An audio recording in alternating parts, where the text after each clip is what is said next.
The day the architects arrived, it was not with the thunder of war, but with the whisper of a promise.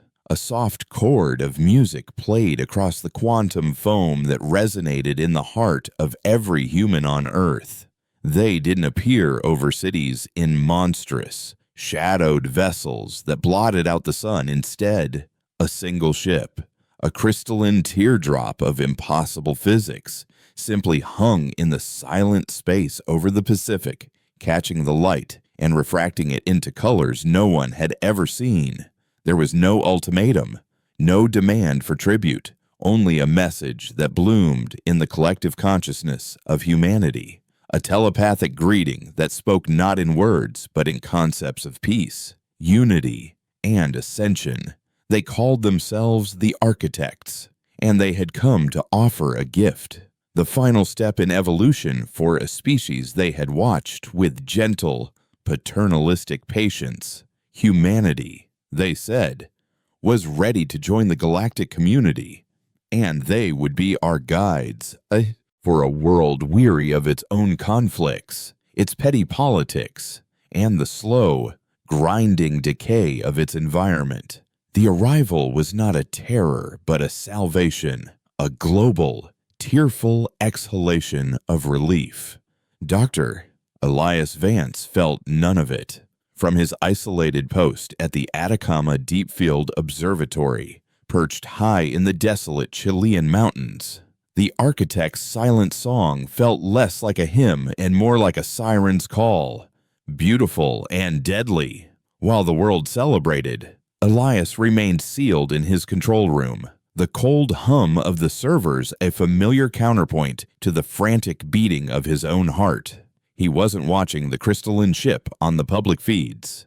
He was listening to the space behind it, to the ghost signals and gravitational echoes that trailed in its wake, the subtle cosmic noise that no one else had the patience or the paranoia to analyze. For 10 years, he had been a pariah in the scientific community, a brilliant mind obsessed with a fringe theory he called predatory resonance. The idea that certain advanced civilizations might not conquer with force, but with a form of cultural and technological hypnosis, a wave of benevolence so overwhelming that a species would willingly offer up its own throat. His papers were dismissed as speculative fiction, his grant request denied, and he was eventually relegated to this lonely outpost, a keeper of a forgotten telescope, left to chase his ghosts in peace. Now, the ghost was here, and it was being welcomed as a god. The first few months were a blur of utopian transformation that made Elias's warnings seem like the ravings of a madman. The architects delivered, exceeding every wild hope. They shared the schematics for zero-point energy modules, small, silent generators that could power entire cities indefinitely, rendering fossil fuels obsolete overnight. They introduced nanomedical swarms that could repair cellular damage, cure congenital diseases, and reverse the aging process. Famine was ended with atmospheric protein synthesizers that could pull sustenance from thin air. The world united in a way it never had before, old enmities dissolving in the face of this boundless generosity.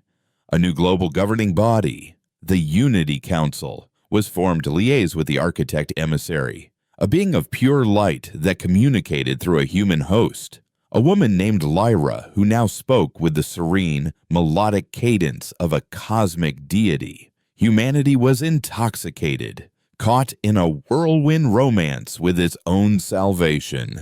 But Elias kept listening, and what he heard in the dark spaces between the architect's public transmissions chilled him to the bone. He had reconfigured the observatory's primary array to function as a passive gravitational wave detector, using the planet itself as a massive resonating chamber. While the architects broadcast their gifts of knowledge on easily accessible frequencies, their own internal communications were something else entirely, not energy, but ripples in space-time, subtle and almost undetectable. It took him months, running his data through every quantum decryption model he had ever conceived. But he finally found a pattern, a language written in the warps and wefts of gravity. It was a language of logistics. The transmissions he intercepted weren't about philosophy or enlightenment. They were cold, calculating reports. He found references to biomass quotas, resource yields, and neural pacification thresholds. He discovered a repeating term, the harvest, which seemed to align with the final implementation of what the architects called the synaptic weave, a global psychic network they promised would allow all of humanity to share their thoughts and emotions in perfect harmony, ending all conflict forever. The weave, they promised, was the ultimate gift, their crowning achievement for Earth. Elias saw it for what it was, the final bolt in the cage. His first attempt to go public was a disaster. He compiled his data, the chilling translations, the gravitational wave charts, the mathematical proof of a secondary, hidden communication network, and sent it to every major news outlet and scientific journal on the planet. He was universally ignored. A few outlets ran a small, dismissive piece about the Atacama Hermit and his conspiracy theories, painting him as a lonely man unable to accept the new, bright future. The Unity Council issued a gentle, condescending statement, vetted by the architect emissary, explaining that Dr. Vance was likely misinterpreting residual energy from their FTL drive, and that they hoped he would soon join the rest of humanity in celebrating this new age of peace. He was locked out of the global academic servers, his credentials revoked. He was truly alone now, a Cassandra screaming into a hurricane of manufactured joy. He knew he had one last chance, one person who might listen, not because she was a scientist, but because she was a soldier. General Kalen Reed was the commander of the Aegis Initiative, the last remnant of the world's old military forces, now repurposed into a planetary defense and disaster relief organization. Reed was a pragmatist, a woman forged in the brutal wars of the pre-architect era, and she had publicly expressed a quiet, professional skepticism about the architect's boundless altruism. While other leaders had dismantled their armies, Reed had fought to keep Aegis funded and operational, arguing that even in paradise, humanity needed a shield. Elias saw in her the same stubborn refusal to be lulled to sleep that he felt in himself. Getting to her was another matter. He was being watched. He knew it. The small supply drones that flew to his outpost sometimes lingered too long, their optical sensors glinting in the harsh mountain sun. His own network access was throttled, his communications undoubtedly monitored, so he went old school. He used a discarded shortwave radio from the observatory's dusty basement, powering it with a car battery and bouncing a tightly encrypted burst of code off the ionosphere. A simple Morse transmission aimed at an old Aegis emergency frequency he'd unearthed from an archived military journal. The message was simple: predator at the door. They sing a pretty song. Don't listen. Proof exists. V. He didn't know if it would reach her, or if she would even entertain it. For a week, there was nothing. Elias worked feverishly, sleeping in short, nightmare-plagued bursts, trying to find the one piece of evidence so undeniable that no one could refute it. He focused on the synaptic weave, the construction of which was nearing completion. Emitter nodes, beautiful, glowing spires of architect crystal, had been erected in every major population center. The activation was scheduled in 2 weeks, an event being billed as humanity's Ascension Day. Elias analyzed the carrier wave the architects were using to calibrate the network, a constant, low-level psychic hum that was already blanketing the planet. He realized it wasn't just a calibration signal, it was a primer. He ran a simulation, modeling the human brain's neuroelectrical field and exposing it to the frequency. The results were terrifying. The frequency didn't just link minds. It resonated with the most primitive parts of the brain, the amygdala and the hippocampus, the centers of fear, memory, and emotion. It was designed to soothe, to pacify, but at a high enough amplitude, it could essentially overwrite free will, turning a population into a placid, digestible herd. The harvest wasn't about resources. It was about minds. The architects weren't miners or conquerors. They were farmers. One night, as a frigid wind howled outside the observatory dome, a sharp rap on the reinforced steel door nearly sent Elias tumbling out of his chair. He grabbed the heavy, industrial wrench he kept by the console, his heart hammering against his ribs. The security camera showed two figures in the sterile, cold-weather gear of the Aegis Initiative. He keyed open the door, and General Reed stepped inside, her face chiseled and hard, her eyes sweeping across the chaotic mess of his control room, taking in the frantic scrawls on the whiteboards and the dozens of screens filled with incomprehensible data. She removed her helmet, revealing short-cropped gray hair and a scar that cut through her left eyebrow. "Dr. Vance," she said, her voice a low rasp that held no room for pleasantries. "You sent a message. You have 60 seconds to convince me I didn't just fly a stealth transport halfway across the world on a wild goose chase." Elias didn't waste a second. He pulled up the simulation, the image of a human brain lighting up as the weave's frequency was applied. "They aren't giving us a gift, General. They're installing a control mechanism. The synaptic weave isn't a network. It's a cage. It operates on a specific resonant frequency that targets the neural pathways responsible for complex emotional responses and independent thought. At low levels, where it is now, it creates a feeling of euphoria, contentment. It makes everyone more agreeable, more trusting. But the activation signal, the one they're planning for Ascension Day, it's designed to lock it in, to permanently elevate the amplitude. They won't have to force us to do anything. They'll just have to suggest it, and we will happily comply."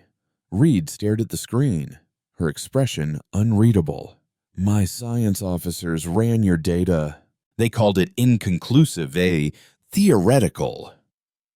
Because they're analyzing it as a communications technology." Elias shot back, his voice cracking with desperation. "It is not. It's a weapon, a biological weapon aimed at the mind. Look," he said, pulling up his gravitational wave analysis. "This is their internal communication. I've translated key phrases, tuning the herd, prepping the substrate, awaiting final pacification for harvest. This isn't the language of benevolent guides. General, this is the language of zookeepers, or worse." He pointed to a specific waveform, a tight repeating pattern he had only isolated that morning. "And this is the activation key. It's not a complex code, it's a simple resonant pulse. A single note that will ring the bell for every one of those crystalline spires across the globe simultaneously. The emissary, Lyra. She's going to sing that note on Ascension Day. And when she does, it's over." And for a long time, General Reed was silent, her gaze fixed on the endless stream of data. Elias could feel his hope dwindling, imagining the long, cold flight back to her base, leaving him alone to watch the world end. Then she turned to him, her eyes as cold and clear as the mountain air. "You said the activation key is a simple pulse, a single note."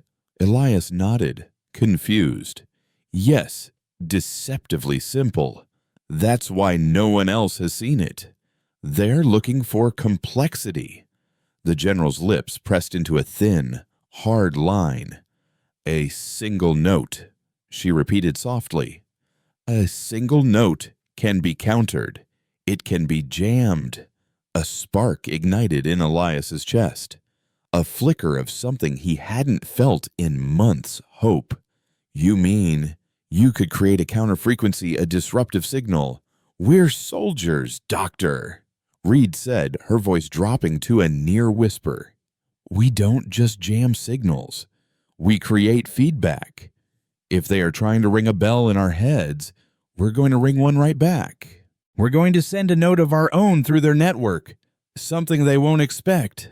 She looked him dead in the eye, and for the first time, Elias saw not just a soldier, but a fellow defiant soul.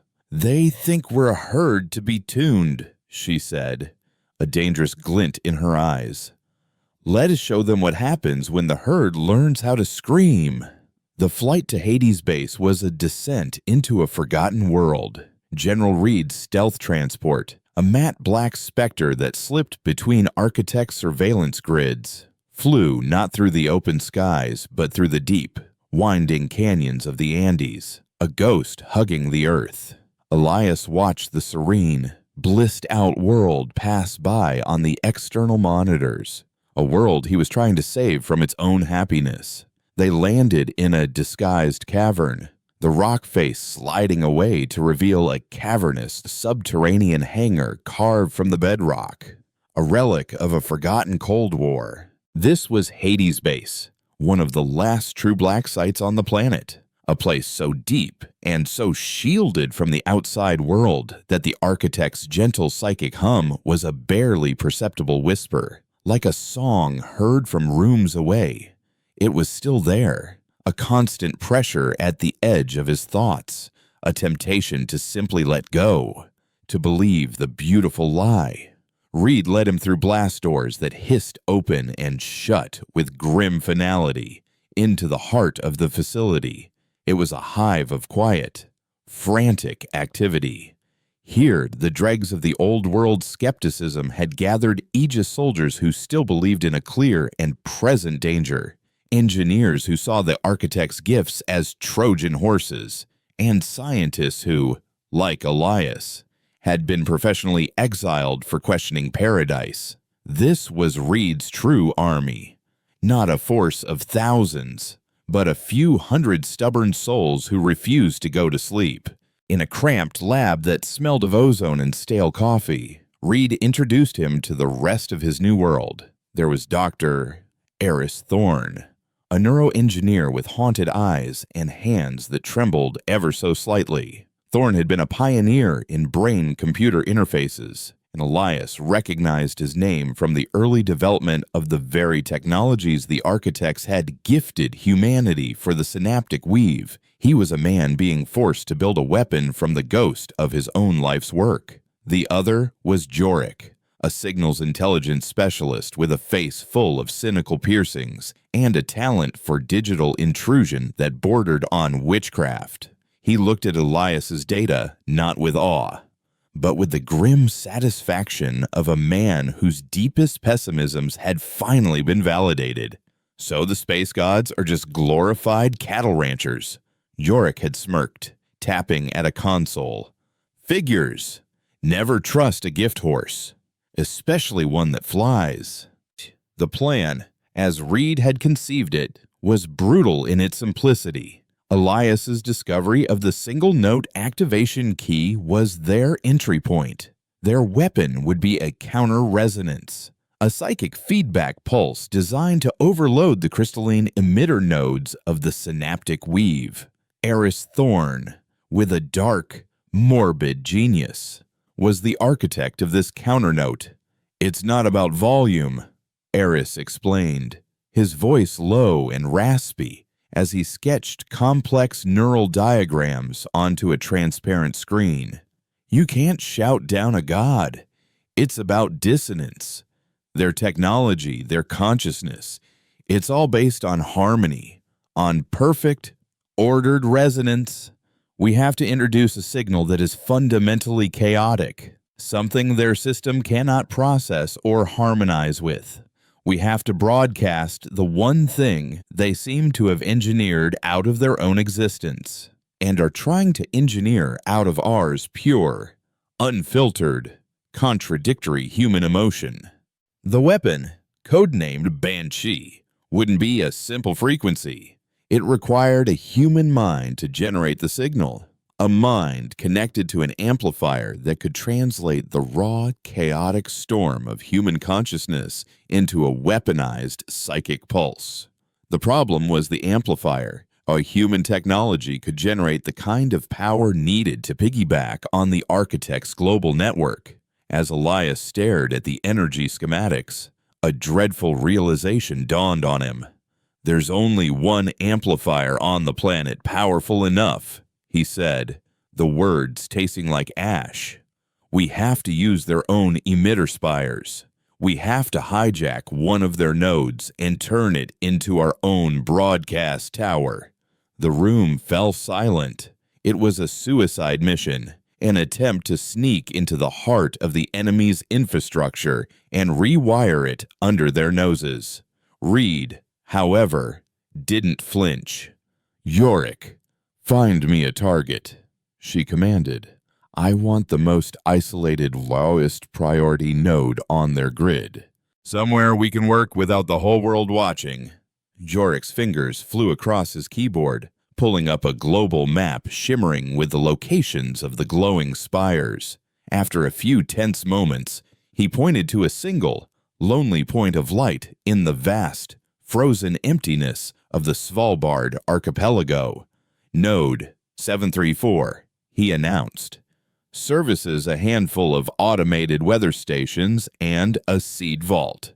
Minimal psychic load. Skeleton crew of their maintenance drones. If we're going to poke the bear, that's the quietest place to do it." The next week was a desperate race against time. While Elias worked to refine the exact frequency of the Banshee signal, Eris constructed the interface, a terrifying device that looked like a cross between a pilot's helmet and a crown of thorns, designed to safely, a term Eris used with a distinct lack of confidence, channel the psychic output of a human operator into their hijacking module. The question of who that operator would be hung in the air. It required immense mental discipline to generate the chaotic signal without being consumed by it. It was a task for a soldier, but not just any soldier. It required someone who could stare into the abyss of raw human emotion and not break. Reed made the choice herself, selecting a young, stoic sergeant named Eva Rostova, a woman whose psychological resilience scores were off the charts, a mind that was, in Reed's words, a fortress. As they prepared, the outside world was reaching a fever pitch of excitement for Ascension Day. The Unity Council announced that the architect emissary, Lyra, would initiate the final activation from a grand stage in Geneva. Her pure, harmonious thought would be the first to grace the weave, the note that would bring all of humanity into a single, blissful chorus. The irony was a bitter pill. While the world prepared for a choir, Hades' bass was tuning an instrument of screams. The mission to Svalbard was a knife-edge operation. Reed led the 10-person strike team herself, with Elias, Eris, and Yorick providing tech support from a mobile command unit hidden in their transport. Sergeant Rostova was quiet during the flight, her face pale but resolute as she cradled the Banshee helmet in her lap. They landed during a brutal Arctic storm, the howling wind and blinding snow providing perfect cover. The architect's spire, Node 734, was a thing of eerie, unnatural beauty. 100-meter shard of luminous crystal that pulsed with a soft, internal light against the raging blizzard, utterly silent and unaffected by the storm. It hummed with a power that made Elias's teeth ache. The low-level pacification field a palpable presence, this close to the source. It was a siren song of warmth and safety in the middle of the frozen hell, and he had to fight the urge to simply lay down in the snow and let the feeling wash over him. The plan went wrong almost immediately. The architect's maintenance drones, which Orcs intelligence had suggested were simple, non-combatant machines, were nothing of the sort. As Reed's team approached the base of the spire, sleek, insectoid machines detached themselves from the crystalline structure, their single, blue optical sensors glowing with cold malevolence. They moved with silent, fluid grace, unfolding plasma cutters that were clearly designed for more than just maintenance. A firefight erupted in the swirling snow, the sharp crack of Aegis pulse rifles answered by the silent, searing beams of the drone's cutters. "They knew!" Jorik yelled over the comms from the transport. "They have to have known our intel was bad." "No." Elias breathed, watching the tactical display, his mind racing. "The intel wasn't bad. The drones adapted. The network is intelligent. It detected a threat and repurposed the nearest assets to neutralize it. It's learning." On the ground, Reed's voice was a low, controlled growl. "Thorn, Rostova, get the module attached now. We'll buy you the time." Eris and Rostova scrambled to the base of the spire, a small access panel their target. Eris worked frantically to interface their device, his fingers numb from the cold, while Rostova stood guard, firing her rifle in controlled bursts at the swarming machines. One of the soldiers screamed as a plasma beam sliced through his cover, and Reed's voice cut through the chaos. "Covering fire, pincer formation. Don't let them get to Thorn." Inside the command unit, Elias felt a surge of helpless terror. He was just a man of numbers and waves, useless in a firefight. But then he looked at his own console, at the real-time energy readings from the spire. He could see the power fluctuations as the network rerouted energy to the drones. He saw the pattern. "Eris," he shouted into his microphone, "the power conduits are cycling. They pulse on a 3-second loop. You have to time the connection for the down cycle or it will fry the module." On the ground, Eris looked up from his work, his face a mask of desperation, and nodded. He watched the subtle ebb and flow of the spire's inner light, counting under his breath. 3, 2, 1, now. He slammed the final connection into place. "We're in," he yelled. "Rostova, it's all you." Sergeant Rostova didn't hesitate. She threw off her helmet, the Arctic wind whipping at her face, and pulled the Banshee device over her head. She closed her eyes, took a deep breath, and as the drones closed in on their position, she did as she was trained. She remembered. She unleashed the chaotic, bloody, beautiful, and terrible torrent of her own humanity, the terror of her first firefight, the grief of a fallen comrade, the fierce love for her family, the bitter rage at their enemy, the simple joy of a sunrise over a peaceful valley. She focused it all, not into a coherent thought, but into a raw, untamed psychic scream. For a moment, nothing happened. Then, the soft, gentle hum of the spire changed. It rose in pitch, becoming a discordant, agonizing shriek of stressed crystal. The soft blue light within the spire flickered, shifting to a violent, angry red. Elias watched his readings go berserk on the screen. The energy feedback was catastrophic. On the battlefield, the effect was instantaneous. The attacking drones froze mid-stride, their blue optical sensors flickering wildly before extinguishing completely. They dropped to the snow in heaps of inert, lifeless metal. Then, with a sound like the world's largest tuning fork being struck and shattered at the same time, a crack appeared at the base of the spire. It raced up the 100-meter structure in a spider web of fracture lines. With a final, deafening implosion of light and sound, Node 734, the beautiful, indestructible architect crystal, disintegrated into a billion glittering shards of dust that were instantly lost in the raging blizzard. Silence descended. broken only by the wind and the ragged breathing of the surviving soldiers. They had done it. They had turned the architect's song into a weapon and shattered it. But as Elias looked at the blank space on Jorik's map, where Node 734 used to be, a cold dread replaced his momentary triumph. Their test was a success, but the psychic shockwave, the violent, discordant note of their victory, was a flare that had just illuminated their position to the entire network. There was no more hiding. In Geneva, the being of light inhabiting the host body of Lyra, the architect emissary, paused in its address to the Unity Council, its serene, glowing face tilted slightly, as if listening to a distant, unpleasant noise. The benevolent smile on Lyra's lips wavered for just a fraction of a second, replaced by an expression of cold, analytical surprise.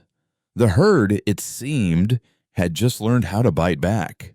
The harvest would need to be moved up. The retreat from Svalbard was a silent, grim affair. The victory felt hollow, overshadowed by the certainty of what was to come. Aboard the transport, Sergeant Rostova was wrapped in thermal blankets, shivering uncontrollably despite the cabin's warmth. She was conscious, but her eyes were distant, as if watching a replay of the psychic storm she had unleashed. Eris Thorne sat by her side, monitoring her vitals with a pained, paternal expression, the creator witnessing the toll of his creation. Elias stared at his own console, watching the global energy signature of the synaptic weave. The soft, gentle hum he had monitored for months was gone. In its place was a sharp, agitated thrum, a searching, probing pulse that swept across the planet like a searchlight. The network was no longer a passive system. It was awake, and it was hunting. "They're pinging," Jorik muttered from his station, his usual cynicism replaced by a tense focus. Active sweeps on every known energy source, power grids, communication hubs, military installations, anything that isn't running on their approved tech. They're looking for us. General Reed stood behind them, her arms crossed, her face a granite mask. "Then we go dark," she ordered. "Full blackout at Hades. All external power severed. We run on internal batteries only. No transmissions, no waste heat, nothing. As of now, this base does not exist." Back in the subterranean silence of Hades, the new reality was suffocating. The air recyclers hummed a little louder, the lights seemed a little dimmer, and the knowledge that they were a tiny pocket of defiance sealed in a tomb of their own making was a constant weight. The psychic pressure from the outside world had intensified. It was no longer a gentle suggestion of peace. It was a demand. Elias could feel it as a low-grade headache, a persistent whisper in the back of his mind telling him to stop fighting, to open the doors, to accept the inevitable harmony. The feeling was a poison, and he saw its effects on the faces of the soldiers and scientists around him, a subtle fatigue, a flicker of despair in their eyes. They were an island of anxiety in an ocean of manufactured bliss, and the tide was rising. Rostova's debrief was chilling. "I felt it," she said, her voice a raw whisper, her eyes fixed on a point in the middle distance. "When I connected, I felt the whole network. It's not just a machine, General. It's alive. It's a consciousness. But it's thin, spread out, and it was surprised. It felt invaded, and then it felt anger." She looked at Elias, a flicker of the old fire returning to her gaze. "It knows we're here, not our location, but it knows that something on this planet is wrong. Something is resisting." The architect's response came less than 12 hours after the destruction of Node 734. It was not an attack, but an announcement. On every screen, in every city, the serene, glowing form of the emissary appeared. Speaking through Lyra, its voice was still melodic and calm, But now it held a new, underlying tone of paternalistic disappointment. "My dear humanity," Oed began, its light pulsing with gentle sorrow, "there has been an unforeseen instability in the weave, a discordant echo from your world's own chaotic past. It is a sign that your transition requires a firmer, more guiding hand." The emissary announced that, to safeguard the integrity of the network and ensure a smooth ascension, the activation timeline was being moved up. Ascension Day would no longer be in 2 weeks. It would be in 72 hours. A wave of joyous celebration swept the globe. They were closer than ever to their promised salvation. But in Hades Base, the announcement was a death sentence. As the world cheered, the second phase of the Architect's plan unfolded with insidious precision. The gifts began to reveal their true nature. Across the globe, the zero-point energy modules, once symbols of free and clean power, began to emit low-level scanning pulses, mapping the interior of every building they powered. The nano-medical swarms that had cured the world's diseases now had a secondary protocol activated. They started reporting back to the network, providing real-time biological and neurological data on every man, woman, and child. People's own bodies became listening posts for the enemy. The paradise had become a panopticon, a prison where the walls were invisible and the bars were inside their own cells. "We can't replicate the Banshee attack," Reed said, her voice flat and hard, as she stood before the holographic map in the command center. The map was now dotted with red warning icons. Every architect spire, every node, was now shielded and guarded by combat-ready drones. A direct assault on any of them is impossible. They're expecting us. A grim silence filled the room. Their one successful weapon was now useless. Elias, however, was staring at the map with a different perspective. He wasn't looking at the nodes as individual targets, but at the shimmering lines of data that connected them all. He was a man who saw patterns in the chaos, and he saw one now. "You're right," he said, stepping forward. "We can't fight the network, so we have to unplug it." He gestured at the global lattice of energy. "This is a hub-and-spoke model, not a distributed mesh. It's designed for control, not resilience. All these nodes, all this data, it's all being processed and controlled from a single, central point, a nexus. If we can't smash every light bulb, we have to find the master switch." The idea sent a ripple of desperate hope through the room. Yorick was the first to speak, his fingers already flying. "A central hub, of course. It would have to be. The amount of processing power required to manage a planetary psychic network, it would have to be consolidated."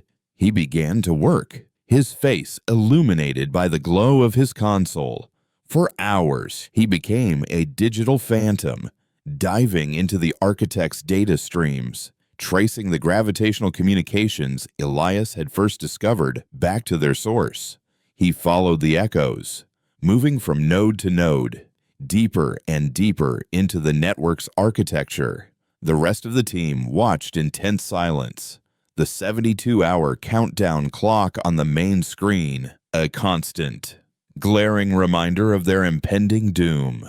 Finally, Joris leaned back in his chair, his face pale. "I found it," he said, his voice barely a whisper. He projected the location onto the main holographic map.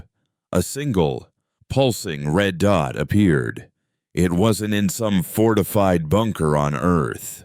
It was exactly where Elias had feared it might be, hovering in the cold, silent void of space, right in the heart of the crystalline teardrop ship that had been hanging over their world like a patient vulture. "We have to go up there," Reed stated, her mind already shifting to the logistics of a space assault. "We have a handful of suborbital fighters. It's a long shot, But if we can punch through their defenses, it's not that simple.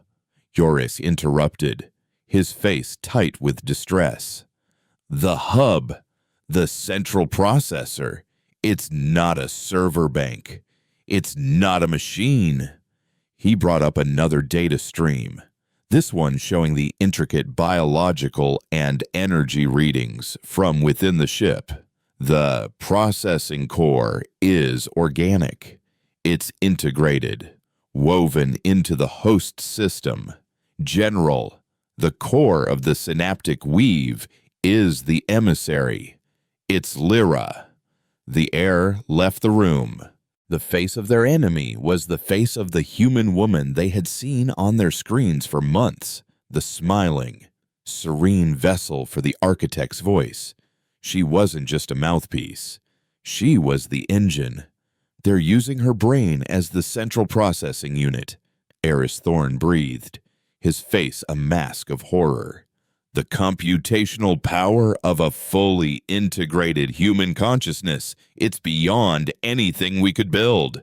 She is the nexus. The terrible weight of their situation crashed down on them. To shut down the network, to stop the activation and free humanity, they would have to destroy the ship. And in doing so, they would have to kill Lyra, the human prisoner who had become the very symbol of this new age. A schism erupted in the command center. "We can't do it," one of the scientists argued, his voice shaking. "She's a human being, an innocent. Killing her makes us no better than them." There are 8 billion other innocent human beings who are about to have their minds permanently enslaved. A soldier shot back. "One life to save the species. It's not a choice, it's a grim necessity." The room devolved into a heated argument, a clash of ethics versus survival. Elias felt torn, the scientist in him understanding the cold logic, the man in him recoiling at the monstrous act. He looked at General Reed, expecting her to make the hard soldier's choice. But she was silent, her eyes closed, her face a study in conflict. Finally, she opened them, and they were filled with a cold, weary fire. "We are not butchers," she said, her voice cutting through the noise and silencing the room. "And we are not fools. We will not sacrifice one of our own unless it is the last and only option." She turned to Elias and Eris. "That woman is a prisoner in her own mind. There has to be a way to disconnect her from the network without killing her. A way to free the host and crash the system." Eris Thorne shook his head slowly. "General, the level of biointegration we're seeing here is absolute. Her neural pathways have been completely rewritten, merged with their technology. To sever that connection would be like trying to pull a single thread from a finished tapestry. The whole thing would unravel. It would kill her. Then we find a new thread," Elias said, a desperate, impossible idea beginning to form in his mind. He looked at Sergeant Rostova, who had been listening silently, her hands clenched into fists. "Eris, you said the Banshee signal introduces chaos. What if we don't broadcast it to the whole network? What if we could focus it, a psychic scalpel instead of a psychic bomb?" Eris stared at him, his haunted eyes widening in comprehension. "You mean a targeted strike directly into the Nexus, into Lyra's consciousness? We don't try to destroy her," Elias continued, the plan solidifying as he spoke. "We try to wake her up. We use the Banshee not to scream, but to talk to her, to remind her of what it means to be human, to show her the chaos and the pain and the love she's been forced to forget. If we can get her to fight back from the inside, to reject the connection herself, she might be able to sever the link. She could be the one to unplug the entire system." It was a plan born of pure desperation, a 1 in a billion shot. It would require them to get Sergeant Rostova and the Banshee device onto the architect ship, right into the heart of the emissary's chamber, all while the clock ticked down toward Ascension Day. "It's insane," Jorik whispered. Reed looked from Elias to Rostova, whose face was now set with a terrifying resolve. "Insane is all we have left," the general said. "Get our last bird ready. We're going to the mountain." The final 72 hours were a blur of calculated, desperate preparation. Hades Base, once a sanctuary, became the launchpad for a mission that felt more like a prayer than a military operation. Their last bird was the Icarus, a salvaged and heavily modified suborbital transport, more of a rust bucket with rockets than a warship. Jorik and his engineering team worked without sleep, stripping it of non-essential weight and bolting on every piece of scavenged architect tech they could make work a patchwork shield generator that flickered unpredictably and a jury-rigged cloaking device that Jorik promised would hold for maybe 10 minutes if we don't make any sharp turns. Elias and Eris, meanwhile, were recalibrating the Banshee device. It was no longer an instrument of raw, unfocused psychic power.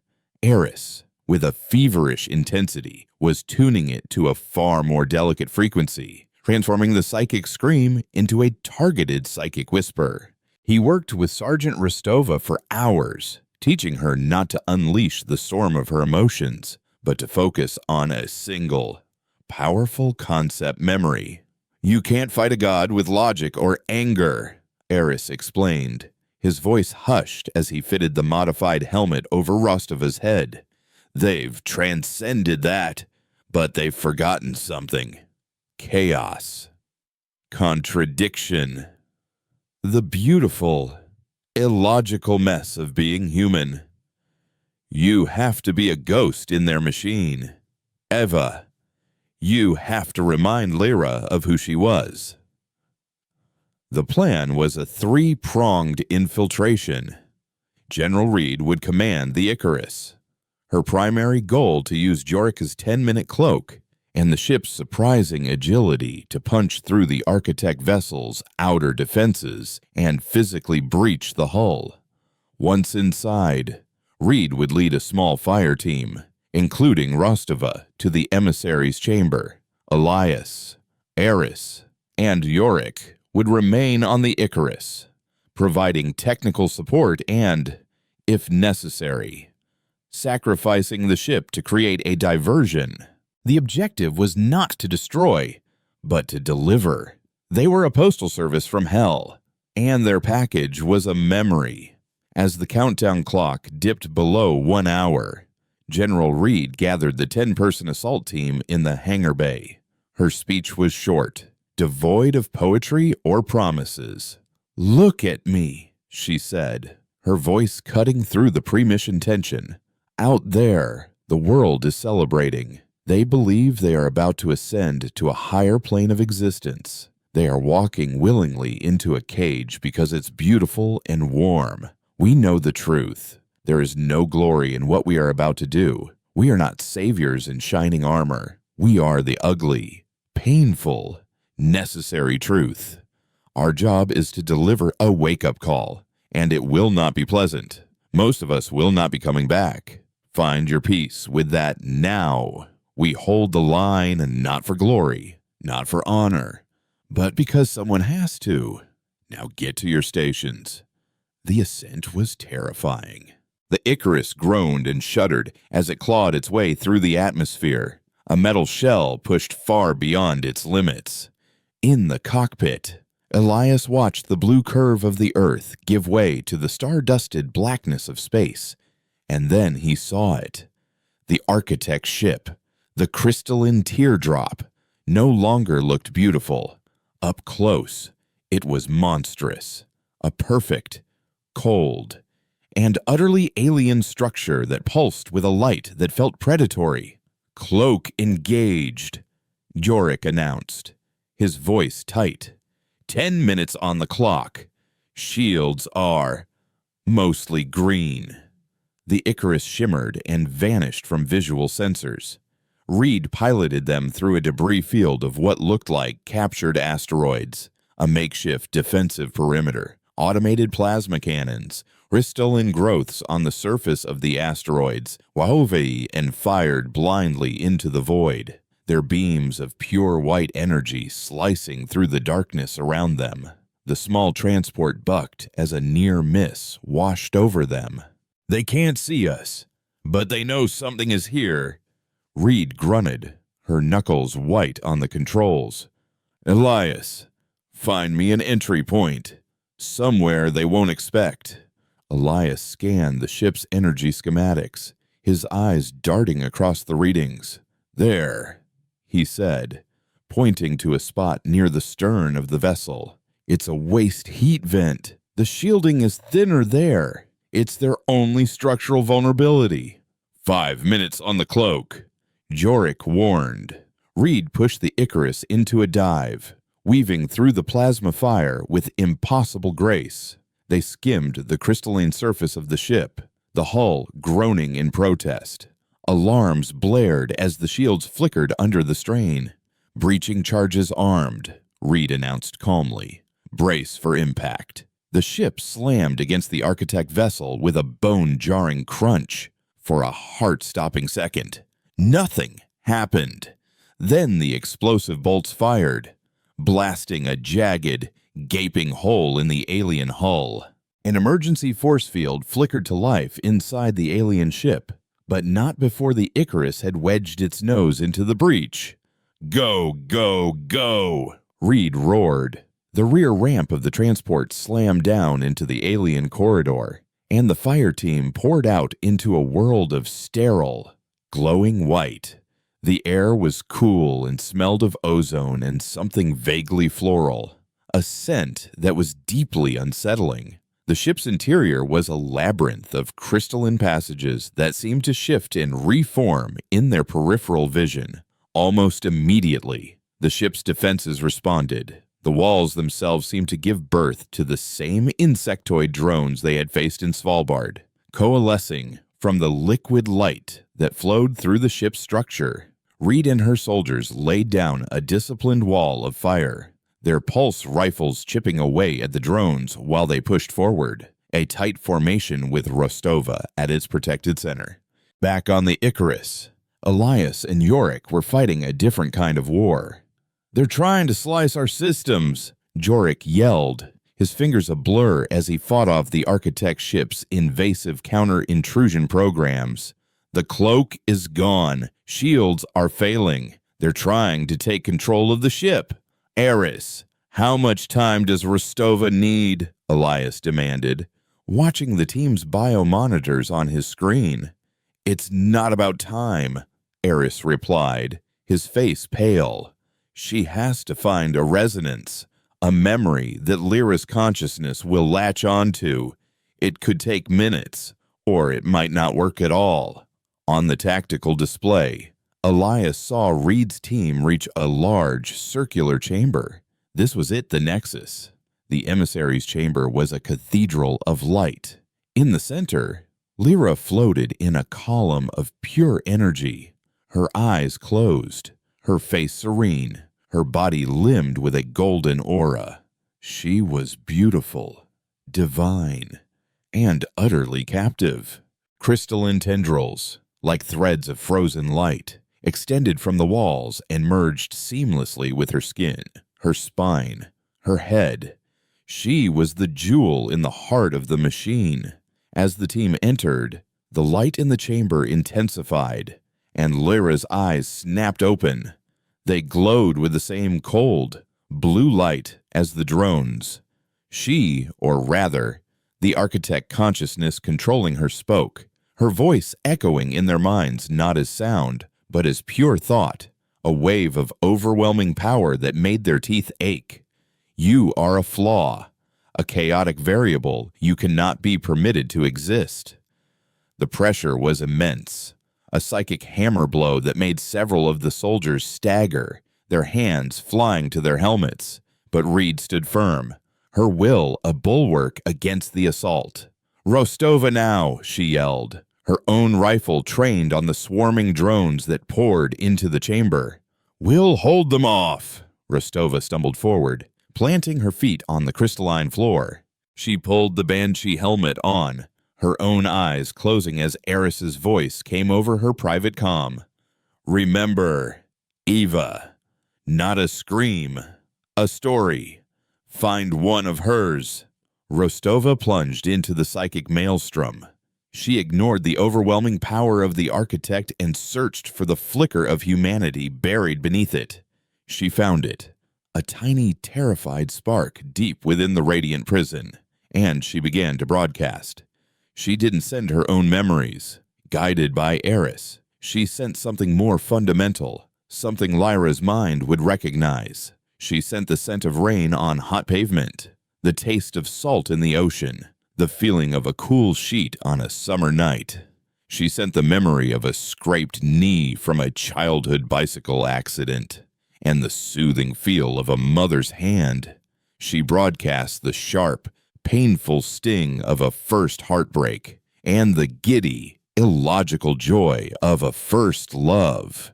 She sent fragments, sensations, the messy, contradictory, painful, then beautiful tapestry of a human life. Inside the Nexus, the architect consciousness recoiled. Irrelevant data, emotional noise, purge.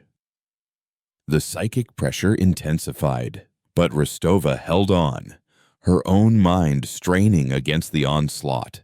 She focused on one last memory, a piece of data Jorik had managed to pull from Lyra's public records. She was an astrophysicist before she was chosen as the emissary, a woman who had loved the stars with a fierce passion. Eva broadcast the feeling of awe, the profound, humbling wonder of looking up at the night sky and feeling both infinitely small and intimately connected to the cosmos. She sent the thrill of discovery, the beauty of a complex equation resolving into a simple, elegant truth. For a moment, the architect's assault wavered. A flicker of confusion rippled through its consciousness. In the column of light, a single tear traced a path down Lyra's cheek. Her lips parted, and for the first time, her own voice, faint and human, whispered into their minds.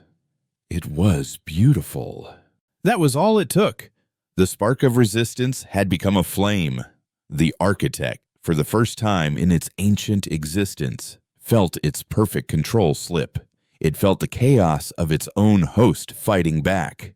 Enraged, it unleashed its full power, not at the soldiers, but at the source of the infection, Rostova. A wave of pure psychic force slammed into her, and she cried out, her body convulsing as the Banshee helmet sparked and overloaded. It's too much, Eris yelled from the Icarus. The feedback is going to kill her. Elias watched Rostova's vitals plummet. They were out of time. They had failed. Reed saw it too. She saw Rostova crumple to the floor. The connection severed. She saw the triumphant, cold light return to Lyra's eyes.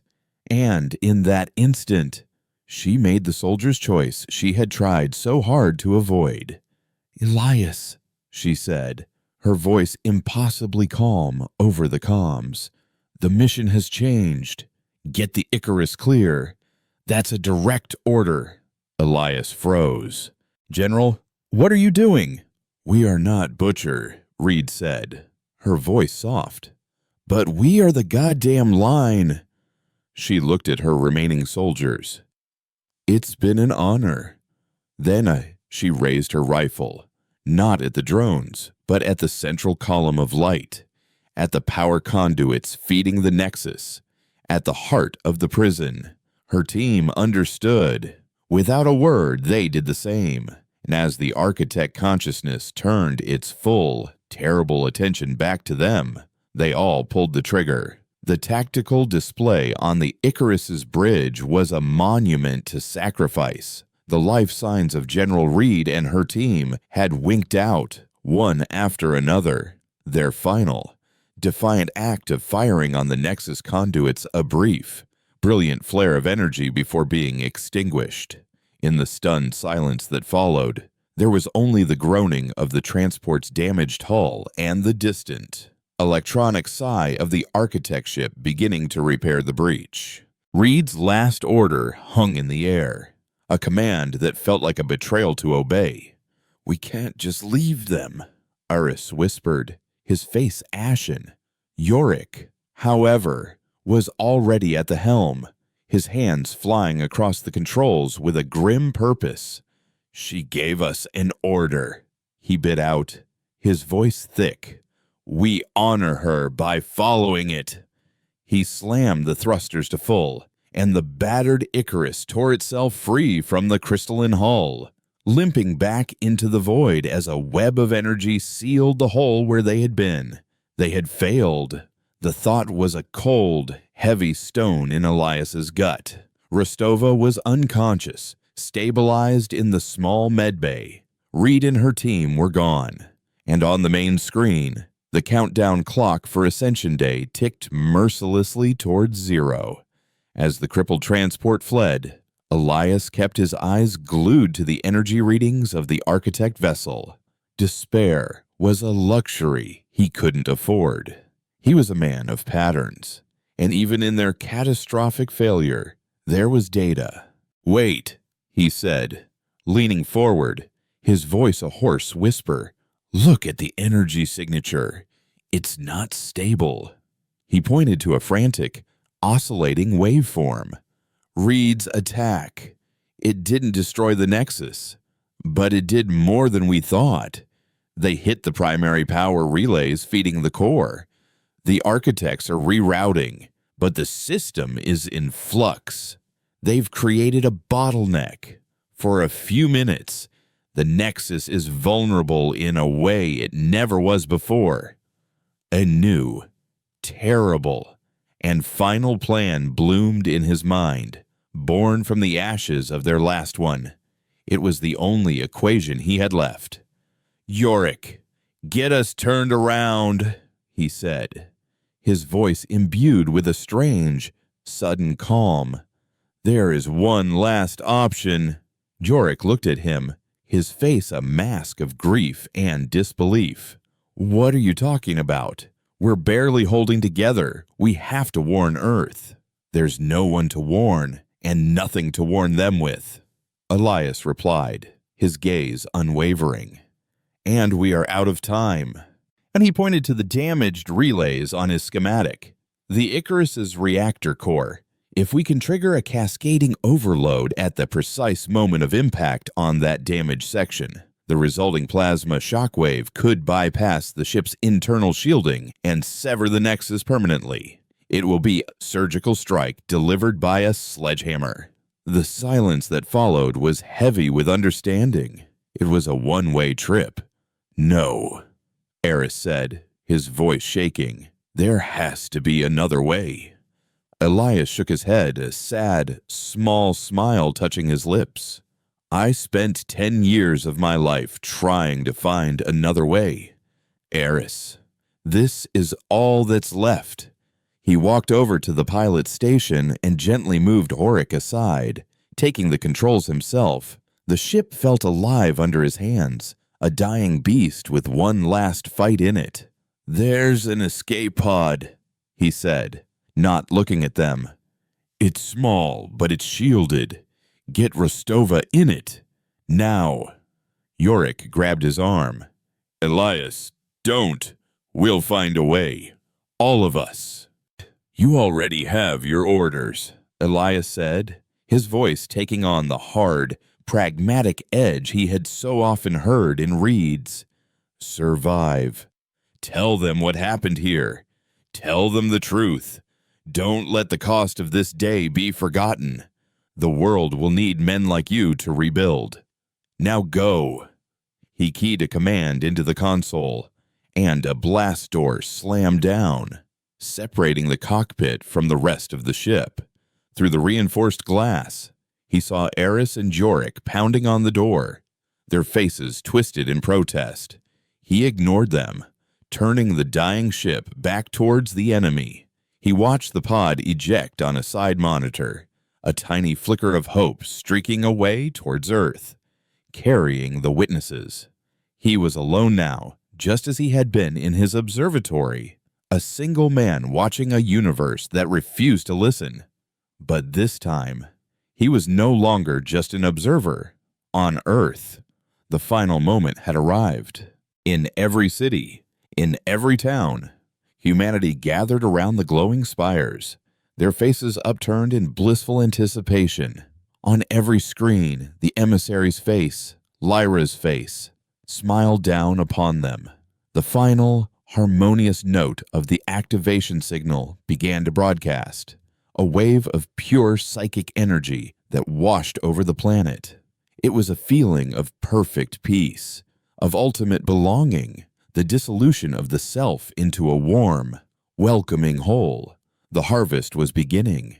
As the Icarus accelerated on its final, desperate run, the Architect ship turned its full attention to the lone, foolish transport.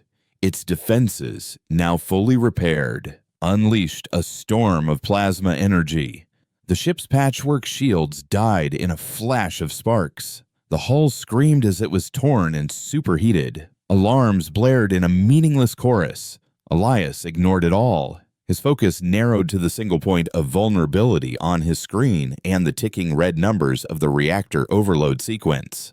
He was a scientist to the end, focused on the calculation. He thought of Reed's final, defiant stand. He thought of Rostova's courage. He thought of the beautiful, illogical, chaotic species he belonged to, a species that could be so easily fooled by a pretty song, but would also fight and die for the right to scream its own discordant note into the void. He embraced the chaos, with the activation wave reaching its crescendo on the planet below, and with the Architect ship's final, killing blow about to land. Elias Vance, the Atacama hermit, closed his eyes and completed his final equation. The impact was silent, a flash of impossible white light against the black tapestry of space. The overloaded core of the Icarus detonated at the exact moment it struck the fractured relays. The chain reaction was instantaneous and absolute. The carefully controlled energies of the Architect vessel were turned against themselves. A wave of raw, chaotic plasma ripped through the ship's interior, bypassing the shields and striking the Nexus chamber. The column of light that held Lyra prisoner exploded, and the crystalline structure of the entire vessel, destabilized from its heart, underwent the same catastrophic resonance failure as the spire in Svalbard. The perfect, crystalline teardrop shattered, not in an explosion, but in a silent, glittering implosion, vanishing into a cloud of shimmering dust that caught the distant sunlight. On Earth, the song stopped. The overwhelming wave of psychic peace vanished in an instant, replaced by a deafening, painful silence. In cities across the globe, 8 billion people stumbled back, clutching their heads as if waking from a dream. The collective euphoria was gone, leaving behind a phantom limb, a profound sense of loss, and a raw, planetary headache. The illusion was shattered. The glowing spires flickered and went dark, now just inert, alien monuments in the center of their cities. Humanity looked at each other, not as one, but as individuals again. Their eyes filled with confusion, then dawning horror as the memory of their near-total subjugation began to surface. They were free, but the memory of the cage was seared into their collective consciousness. High above, a single, scorched escape pod streaked through the atmosphere, a seed of truth falling back to a wounded, but finally awake, world. In the silent space where a god had promised them paradise, there was nothing left but a slowly dispersing cloud of dust. Elias Vance, the man who had listened to the threatening whispers in the cosmic silence, had become a part of that silence himself. His final act, a defiant scream that had saved a world that would never know his name, but would forever be shaped by his sacrifice.